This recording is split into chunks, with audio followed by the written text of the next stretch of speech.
اللہ غالب و دانا اسی طرح تمہاری طرف ہدایات بھیجتا ہے جس طرح تم سے پہلے لوگوں کی طرف وہی بھیجتا رہا ہے۔ جو کچھ آسمانوں میں اور جو کچھ زمین میں ہے سب اسی کا ہے، اور وہ بلند و برتر ہے، عظیم ہے۔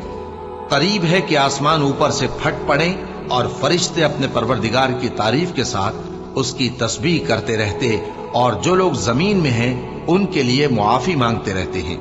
سن رکھو کہ اللہ بخشنے والا مہربان ہے، اور جن لوگوں نے اس کے سوا کارساز بنا رکھے ہیں اللہ ان پر نگراں ہے، اور تم ان پر داروغہ نہیں ہو۔ اور اسی طرح ہم نے تمہارے پاس قرآن عربی بھیجا ہے تاکہ تم اس مرکزی شہر یعنی مکے کے رہنے والوں کو اور جو لوگ اس کے ارد گرد رہتے ہیں ان کو خبردار کرو، اور انہیں قیامت کے دن کا بھی جس میں کچھ شک نہیں خوف دلاؤ۔ اس روز ایک فریق بہشت میں جائے گا اور ایک فریق دوزخ میں، اور اگر اللہ چاہتا